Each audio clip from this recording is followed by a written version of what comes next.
തെയ്യം എന്ന് പറയുമ്പോൾ കണ്ണൂർക്കാർക്ക് ആദ്യം ഓർമ്മ വരുന്നത് നമ്മളെ മുത്തപ്പനായിരിക്കും. അപ്പൊ മുത്തപ്പൻ ഇനി കണ്ണൂര് മാത്രമല്ല, അങ്ങ് ലണ്ടൻ വരെ എത്തിയിട്ടാണ്. ഇങ്ങനെ ഒരു അനുഷ്ഠാന കല നമ്മളെ കണ്ണൂര്, കേരളം ആ ഒരു ഭാഗത്ത് മാത്രം ഒതുക്കാണ്ട് ലണ്ടൻ വരെ അങ്ങനെ ലോകത്ത് എല്ലാ സ്ഥലത്തും പ്രചാരം കിട്ടുക എന്ന് പറയുന്നത് ഒരു വലിയ കാര്യം തന്നെയാണ്. അപ്പൊ ഈ ഒരു ഭാഗ്യം ലഭിച്ചിരിക്കുന്നത് മുണ്ടയാട് സ്വദേശികളായ ജയാനന്ദൻ പെരുവണ്ണാൻ, സജിൻ മടയൻ, വിനോദ് പണിക്കർ, സനോജ് കണ്ണാടിപ്പറമ്പ്, അക്ഷയ് എന്നിവർക്കാണ്.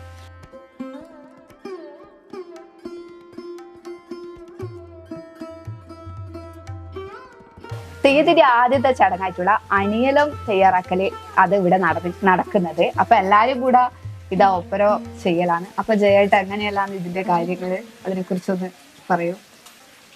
ലണ്ടനിലെ ഒരു പറ്റം നല്ല വിശ്വാസികൾ, അവർക്ക് മുത്തപ്പനോട് അഭേദ്യമായ ഭക്തിയും ആ ഭക്തി കൊണ്ട് അവിടുന്ന് മുത്തപ്പനെ കാണണമെന്ന് ആഗ്രഹിച്ചതുകൊണ്ട് അവരിലൊരാൾ ഞങ്ങളുമായിട്ട് ബന്ധപ്പെട്ടിട്ട് ചേട്ടാ ഇങ്ങനെ വള്ളാച്ചേരി മടപ്പുരന്നായിരുന്നു ലണ്ടനിൽ മുത്തപ്പൻ ചെയ്യണം, അങ്ങനെ ഒന്ന് വന്ന് ചെയ്യുന്നതിന് ബുദ്ധിമുട്ടുണ്ടോ എന്ന് ചോദിച്ചു പോകുമ്പോൾ ഇത്രയും പെട്ടെന്ന് ലണ്ടനിലേക്ക് ഈ ദേവചൈതന്യത്തെ അവിടെ എത്തിക്കാൻ പറ്റും എന്നുള്ളൊരു വിശ്വാസം അവർക്ക് ഉണ്ടായിരുന്നില്ല.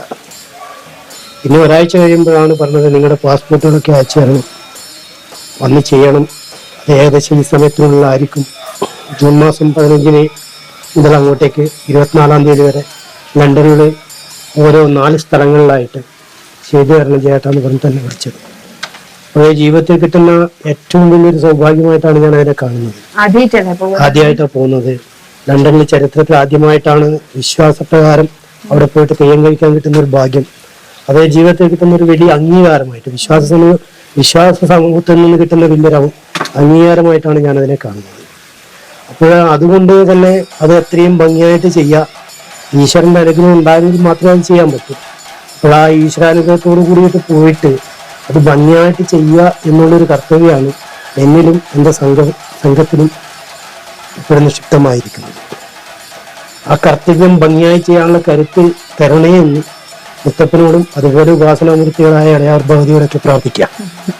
ലണ്ടനിലെ എൻ്റെ അറിവ് പ്രകാരം ആദ്യമായിട്ടാണ് മുത്തപ്പൻ ലണ്ടനിലേക്ക് പോവുകയും ചെയ്യുകയും ചെയ്യുന്നത്. ഞങ്ങൾ ഈ സംഘം തന്നെ, ഞങ്ങൾ ഈ ഇപ്പോൾ കൂടെയുള്ള സംഘം തന്നെ ഞങ്ങൾ ഗൾഫ് നാടുകളിൽ, ബഹ്റൈനിൽ, ആദ്യമായിട്ട് ബഹ്റൈനിലാണ് പോയത്. പിന്നെ ഒരു 3 തവണ ദുബായി പോയി. പിന്നെ അഗൈൻ വീണ്ടും പിന്നെ ഇവിടത്തേക്ക് ബഹ്റൈനിലേക്ക് പോയി. അങ്ങനെ 4-5 തവണ ഞങ്ങൾ ഗൾഫിലേക്ക് പോയിട്ടുണ്ട്. പക്ഷെ യൂറോപ്പിലേക്ക് ആദ്യമായിട്ടാണ് തെയ്യം, അതും വിശ്വാസ അനുഷ്ഠാന പ്രകാരം തെയ്യം കെട്ടാൻ ഇങ്ങനൊരു ക്ഷണം കിട്ടിയത് ആദ്യമായിട്ടാണ്. അതിന് കടപ്പെട്ടിരിക്കുന്നത് അവിടുത്തെ വിശ്വാസികളോടാണ്. ഒരു വട്ടം വിശ്വാസികളുണ്ട് അവിടെ. ആ വിശ്വാസികളോട് നമുക്ക് വളരെയധികം കടപ്പെട്ടിരിക്കുന്ന ഒരവസ്ഥയാണ്. എൻ്റെ പേര് സജിൻ മടയൻ, ചാലാട് സ്വദേശിയാണ്. ഞാൻ കേരളത്തിനകത്തും പുറത്തും ഇന്ത്യയിലും പിന്നെ അറബ് രാജ്യങ്ങളിൽ മുത്തപ്പൻ അനുമതി കഴിച്ചിട്ടുണ്ട്. UK ആദ്യമായിട്ടാണ് ഞാൻ വന്നത്. അതിന് അവസരം തന്ന ജയൻ പെരുമാനോടും അവിടുത്തെ നല്ലവരായ ഭക്തന്മാരോടും ഞാൻ കടപ്പെട്ടിരിക്കുന്നു. എല്ലാം ഭഗവാന്റെ കർമ്മം ചെയ്യാൻ ഇങ്ങനെ അവസരം കിട്ടിയതിന് എല്ലാവരോടും നന്ദി പറഞ്ഞു. ഞാൻ വിനോദ് പണിക്കർ, മുണ്ടയാട്. ഞങ്ങൾക്ക് UK മുത്തപ്പൻ്റെ കാര്യത്തിന് ഒരു അവസരം തന്ന UK എല്ലാ വിശ്വാസികളും, നല്ലവരായിരിക്കുന്ന എല്ലാ വിശ്വാസികൾക്കും നമ്മളെ കൊണ്ടുപോകാനുള്ള ആ ഒരു ഭാഗ്യം തന്ന അവർക്ക് ഞങ്ങളെ നന്ദി അറിയിച്ചുകൊള്ളുന്നു.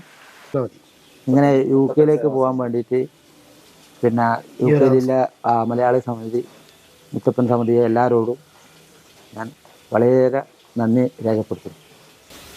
മുത്തപ്പനെ സംബന്ധിച്ച് സാധാരണക്കാരുടെ വിളിച്ചാൽ വിളിപ്പുറത്ത് എത്തുന്നൊരു ദേവനാണ് മുത്തപ്പൻ. മുത്തപ്പ ചൈതന്യത്തിൻ്റെ ആവിർഭാവം, അതിൻ്റെ കാലഘട്ടം, ഇതൊക്കെ നമുക്ക് കണ്ടുപിടിക്കാൻ പോയി കഴിഞ്ഞാൽ എപ്പോഴാണ് എന്താണെന്നൊന്നും നമുക്ക് ഭംഗിയായിട്ട് കണ്ടുപിടിക്കാൻ പറ്റില്ല. നമ്മളൊരു കാര്യം ഒരു കൊലധാരി എന്നുള്ള നിലയിൽ ആ രൂപം ധരിച്ച് പറയുമ്പോൾ ആ കാര്യം നടന്നു, ആ കാര്യങ്ങൾ ഭക്തന്മാർക്ക് ആശ്വാസമായിട്ട് പിന്നെയും അവർ വരികയും ആ ദേവനോട് അതിൻ്റെ പ്രതിപത്തി കാണിക്കുകയും ചെയ്യുമ്പോൾ ചില സമയങ്ങളിലൊക്കെ കണ്ണിന്ന് അറിയാതെ വെള്ളം വീണു. ആ ദേവൻ എങ്ങനെയൊക്കെയാണ് ഭക്തസമൂഹത്തെ നോക്കുകയും രക്ഷിക്കുകയും കൊണ്ടു നടക്കുകയും ചെയ്യുന്നത്. ഇതിൻ്റെ എനർജി എന്താണെന്ന് നമുക്കൊരിക്കലും കണ്ടെത്താനോ പറയാനോ പറ്റാത്തൊരവസ്ഥയാണ്.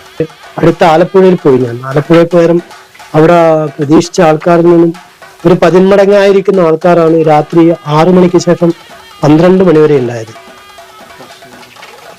10 മണി രാവിലെ 10 മണിക്ക് കൂടിയ ആൾക്കാർ അവർ വിശ്വാസത്തിന്റെ മുകളിൽ ദൈവം കൽപ്പന പറയുമ്പോൾ ആ കൽപ്പനകൾ കേട്ട് രാത്രി 12 മണി വരെ 10 മണി മുതൽ രാവിലെ 10 മണി മുതൽ രാത്രി 12 മണി വരെ ദൈവത്തിന്റെ കൽപ്പന കേൾക്കാനും ദൈവത്തെ കാണുവാനും നിന്നു. എന്നിട്ട് ദൈവം കഴിഞ്ഞു. ദൈവത്തിന്റെ സങ്കല്പത്തെ നമ്മൾ മലകയറ്റിയതിനു ശേഷം ആൾക്കാർ പിരിയുന്നത്. അപ്പൊ അവർക്ക് നമുക്ക് എനിക്ക് കിട്ടുന്നതിനെക്കാട്ടും വലിയൊരു സാഹചര്യം അവർക്ക് കിട്ടുമ്പോൾ അത് കൊടുക്കാനുള്ള ഈശ്വരീയത എന്നിലേക്ക് കൽപ്പിച്ച എൻ്റെ പാരമ്പര്യത്തിനും പിന്നെ അതുപോലെ തന്നെ ഭക്തിവിശ്വാസത്തോടു കൂടി ഇത് കൊണ്ടു നടക്കുന്ന ജനങ്ങൾക്കും എങ്ങനെയാ നന്ദി പറയേണ്ടതെന്ന് അറിയുന്നില്ല. മുത്തപ്പേരിത്രം ഇപ്പോഴീ ചുരുങ്ങിയ വേളയിൽ ആവോളം പറഞ്ഞ് ഞാൻ നീട്ടുന്നില്ല. ഇതാണ് എൻ്റെ അനുഭവങ്ങൾ.